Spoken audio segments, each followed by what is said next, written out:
मित्रों नमस्कार। आज मैं फिर आपको एक्सेल के 10 नए कमांड्स बता रहा हूँ। ये शॉर्टकट्स जो मैं आपको आज बताने वाला हूँ, ये आपको आगे बहुत सारे काम करने में मदद करेंगे।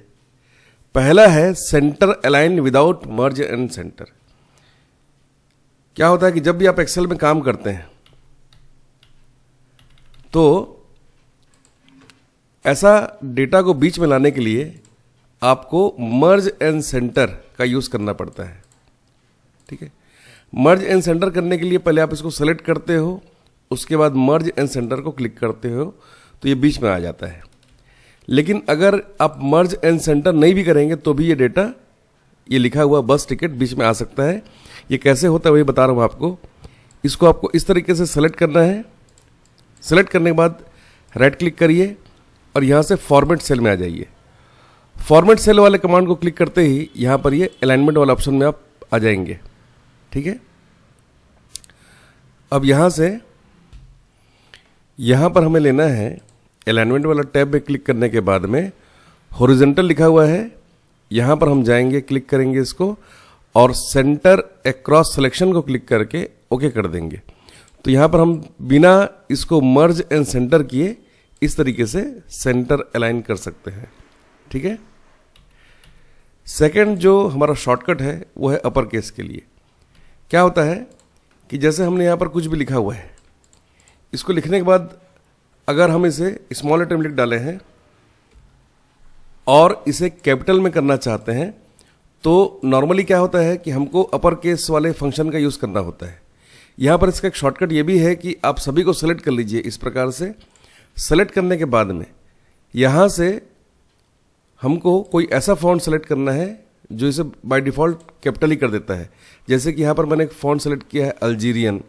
ठीक है, ऐसे और भी बहुत सारे फॉन्ट होते हैं जो इसे कैपिटल में कर देते हैं और जब इसका प्रीव्यू देखेंगे या प्रिंट निकालेंगे आप तो ये कैपिटल लेटर में ही प्रिंट हुआ करेगा। तो आपको बार बार इसको अपर केस वाले कमांड का यूज़ न करना पड़ेगा। बिना उस फंक्शन का यूज़ किए भी आप इसे कैपिटल में लिख सकते हैं और ऐसे बहुत सारे फॉन्ट यहाँ पर अवेलेबल होते हैं जो उसे कैपिटल में कर देंगे। ठीक है, तीसरा जो मैं आपको शॉर्टकट बताने वाला हूँ वो है क्लिपबोर्ड का। जैसे यहाँ पर हमारे पास कुछ डेटा है और मैं इन सभी डेटा को नहीं लेना चाहता, मैं सिर्फ इस वाले को और पर्सन वाले को लेना चाहता हूँ। तो हमको इसके लिए सबसे पहले यहाँ पर क्लिपबोर्ड को क्लिक करना पड़ेगा। क्लिपबोर्ड वाला यहाँ पर पेन आपके सामने आ चुका है। अब मैं इनको सेलेक्ट करता हूँ फ्रॉम करगी रोड को और यहाँ पर मैं इसको कर लेता हूँ कॉपी। देखिए यहाँ पर आ गया है। फिर मैं सेलेक्ट कर रहा हूँ डिस्टेंस वाले को, इसको भी कॉपी कर लेते हैं और लास्ट में मैं पर्सन वाले को सेलेक्ट कर रहा हूँ, इसको भी कॉपी कर लेते हैं। अगले शीट में या किसी और शीट में अगर इन सभी को आप पेस्ट करना चाहते हैं एक साथ तो पेस्ट ऑल को क्लिक करेंगे तो देखिए ये एक साथ यहाँ पर पेस्ट हो गए हैं। ऐसे बहुत सारे डेटा जो अलग अलग जगह में रहते हैं उनको आप एक साथ पेस्ट करने के लिए आप इस तरीके से अलग अलग इसको कॉपी कर सकते हैं इस प्रकार से और किसी एक जगह पे इसको एक साथ पेस्ट कर सकते हैं। अब मानिए मैंने इतना सारा डेटा यहाँ पर इस तरह से कॉपी कर लिया है। अब ये वाला डेटा मुझे नहीं चाहिए तो जस्ट इसे क्लिक करके इसको आप डिलीट भी कर सकते हैं इस प्रकार से। ठीक है, और किसी नए शीट में आपको जस्ट पेस्ट ऑल को क्लिक करना है और ये एक के नीचे एक इस तरीके से पेस्ट हो जाएंगे। ठीक है, नेक्स्ट जो मैं आपको बताने वाला हूँ शॉर्टकट वो है स्प्लिट डेटा। इसका यूज़ हम कैसे करते हैं कि मानिए कि हमने यहाँ पर कोई डेटा लिया हुआ है, मैं कोई दूसरा डेटा ले लेता हूँ, एक डेटा मेरे पास। ठीक है, और यहाँ पर मैं इसका टोटल जो है मैं चाहता हूँ कि मुझे दिखता भी रहे। ठीक है, ये डेटा मैं थोड़ा और बड़ा कर देता हूँ। लीजिए, अब मैं चाहता हूँ कि जब मैं इसे इस तरह से ऊपर नीचे करूँ या इसके वैल्यू को चेंज करूँ, एज को चेंज करूँ तो नीचे में ये जो इसका जो टोटल है इसको वैल्यू ना कर, इसको मैं एज ना करके इसको मैं फीस कर देता हूँ। ठीक है, मैं चाहता हूँ कि जब इसको ऊपर नीचे किया जाए, ठीक है, तो इसका जो टोटल है मैं यहाँ पर देखता भी रहूँ। ठीक है, तो यहाँ पर टोटल मैं पहले कर लेता हूँ इसको, ये मैंने इसका टोटल कर लिया, यहाँ पर ये टोटल आ गया इसका। अब यहाँ पर मुझे क्या करना पड़ेगा, इसको स्प्लिट करना चाहिए। तो जस्ट मैंने यहाँ पर क्लिक किया है 134 नंबर के रो को, और यहाँ पर व्यू में जाके इसको मैं स्प्लिट कर लेता हूँ इस प्रकार से। अब ये मैं यहाँ पर देख पा रहा हूँ इसके टोटल को। अब ऊपर में किसी भी वैल्यू को मैं चेंज करके देखता हूँ, तो नीचे में देखिए ये जो टोटल दिख रहा है ये भी चेंज हो रहा है, और मैं इसे देख भी पा रहा हूँ बहुत आसानी से, और वैल्यू को भी चेंज कर पा रहा हूँ, और ये भी देख रहा हूँ कि इसका नीचे क्या इम्पैक्ट पड़ रहा है इस तरीके से। तो इस तरीके से मैं डेटा भी चेंज कर सकता हूँ, और नीचे में इसका टोटल मैं चेक भी कर सकता हूँ कि ये बराबर काम कर रहा है कि नहीं कर रहा है।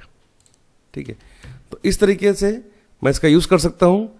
एक साथ मैं डेटा को यहाँ पर चेंज भी कर रहा हूँ, और इसी डेटा के नीचे में जिसका टोटल है वो भी मैं यहाँ पर बड़ा आसानी से देख सकता हूँ। ये यूज़ है स्प्लिट का। नेक्स्ट जो शॉर्टकट है वो है use of semicolon semicolon semicolon.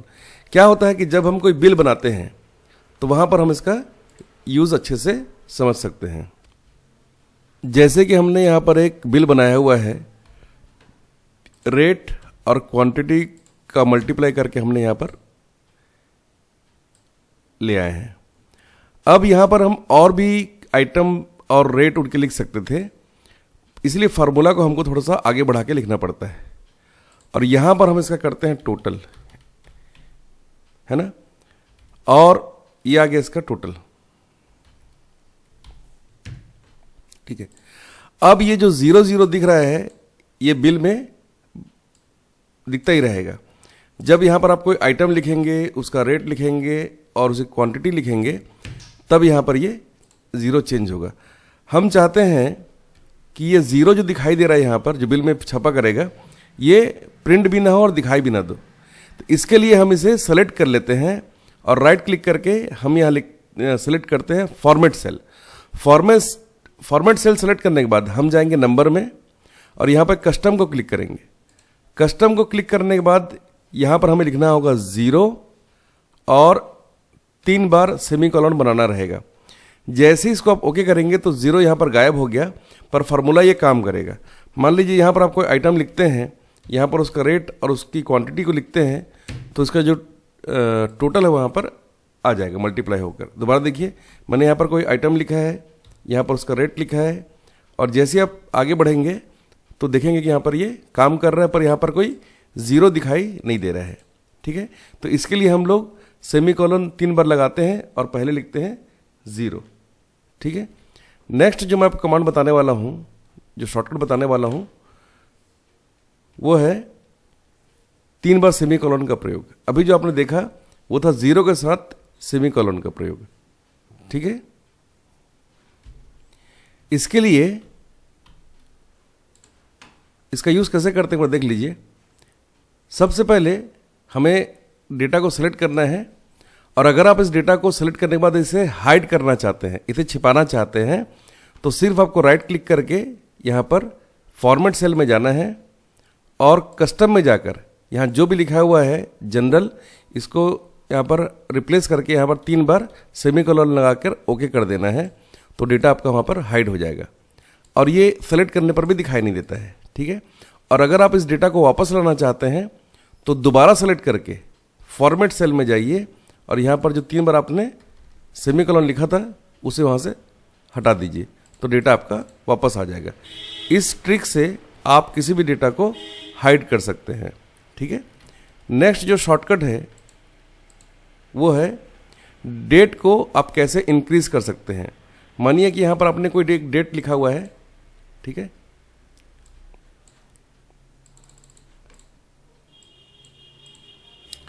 यहाँ पर मैंने एक डेट लिखा हुआ है, ठीक है, ये आपका फरवरी 1, 2023। ठीक है, और अब मैं इसका फॉर्मेट भी चेंज कर लेता हूँ। तो हम जाएंगे यहाँ पर फॉर्मेट सेल में, और इस डेट के फॉर्मेट को चेंज कर लेते हैं ताकि आप अच्छे से डेट को पढ़ पाएँ। ठीक है, अब मैं चाहता हूँ ऐसे 10 तारीख तक का डेट ये अपने आप आ जाए इसमें, तो जस्ट इसको आपको इस तरह सेलेक्ट करना है तो ये आ जाता है। दूसरा एक तरीका ये भी है कि ठीक इसके पहले आप 1 और 2 लिखकर इसी तरीके से बढ़ाकर 10 या 20 तक का लिख दीजिए। अब यहाँ पर क्लिक करने के बाद आपको सिर्फ 2 बार क्लिक करना रहेगा राइट साइड कॉर्नर पे, तो ये सारे डेट जो है खुद ब खुद यहाँ पर लिख लेगा। उसके बाद आप पहले लिखे हुए डेटा को डिलीट भी कर देंगे तो भी ये डेट आपको यहाँ पर दिखाई देगा। नेक्स्ट जो आपको शॉर्टकट बताने वाला हूँ वो है ट्रांसपोज। ट्रांसपोज में क्या होता है, मानिए कि कोई डेटा मैंने इस तरीके से बनाया हुआ है, ठीक है, ये टॉप टू बॉटम है, ऊपर से नीचे की तरफ, ठीक है, और मैं अब चाहता हूँ कि ये जो डेटा मैंने बनाया हुआ है इस तरीके से ये ऊपर से नीचे न होकर दाएं से बाएं हो जाए, मतलब ये इस तरीके से ना होकर इस तरीके से आ जाए। तो डेटा को जस्ट आपको यहाँ से कॉपी कर लेना है। कॉपी करने के बाद जहाँ पर भी ट्रांसपोज करना है वहाँ पर पेस्ट के नीचे देखिए एक ड्रॉप डाउन का निशान बना हुआ है, छोटे से तीर का निशान, यहाँ पर क्लिक करना है और ट्रांसपोज को क्लिक कर देना है। तो जो डेटा आपका ऊपर से नीचे की तरफ था वो डेटा दाएं से बाएं की ओर हो गया है। Serial number, item name, rate, quantity, फिर टोटल ये बगल में थे, अब ये एक के नीचे एक आ गए हैं और डेटा भी उसी के हिसाब से यहाँ पर जम गया है। इसे हम ट्रांसपोज कहते हैं। और अगर आप यहाँ से डेटा को डिलीट करेंगे तो यहाँ पर कोई फर्क इससे नहीं पड़ेगा। ठीक है, नेक्स्ट जो ट्रिक है वो है 10 शीट ऑन सिंगल क्लिक। ठीक है, तो अगर आप ऐसे 10 शीट, जैसे शीट 1, शीट 2, शीट 3 बने हुए हैं, आप 10 शीट बनाना चाहते हैं वो भी आपके हिसाब से, तो सबसे पहले उन सभी नामों को यहाँ पर लिख लीजिए। तो मैं यहाँ पर लिख रहा हूँ नेम ऑफ कोर्स। ठीक है, नेम ऑफ कोर्स लिखने के बाद में अब मैं उन सभी कोर्सेज के नाम लिख रहा हूँ जिसके नाम से मैं शीट को बनाना चाहता हूँ, जैसे कि MS word, MS Excel, PowerPoint, Photoshop, इस तरीके से टैली, C++, जावा, इस तरीके से। अब मैं चाहता हूं कि ये इसका इन सभी के नामों से यहां पर नीचे में अपने आप ही शीट बन जाए। तो हम सबको सेलेक्ट कर लेंगे इस प्रकार से, इंसर्ट में जाकर पाइवट टेबल को क्लिक कर लेंगे। ठीक है, अब इसे ओके कर देते हैं। ठीक है, अब यहां पर जो नेम ऑफ कोर्स लिखा हुआ है इसे यहां पर ड्रैग करके रिपोर्ट फिल्टर में रख देते हैं इस प्रकार से। ठीक है, यहां पर एक ऑप्शन का बटन आप देख पा रहे हैं होम के ठीक नीचे।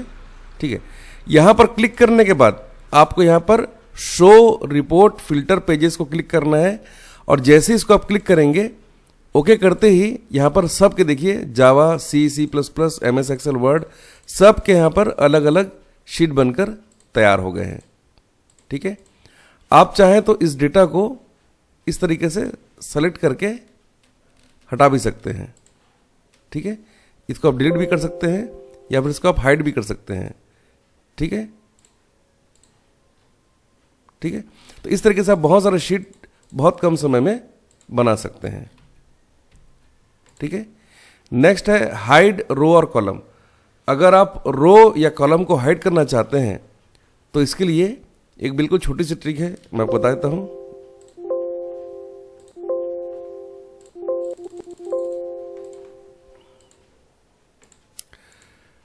रो को हाइड करने के लिए कंट्रोल और 0 को प्रेस करना है आपको।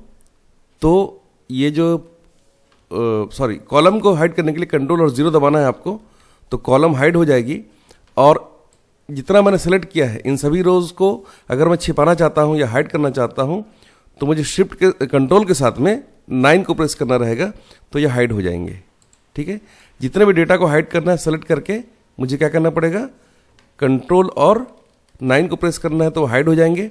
और अगर किसी कॉलम को हाइड करना है तो आप जस्ट उस कॉलम के किसी डेटा को सेलेक्ट करिए, किसी सेल को सेलेक्ट करिए और कंट्रोल 0 को प्रेस करिए तो वो कॉलम वहां से हाइड हो जाएगा इस प्रकार से।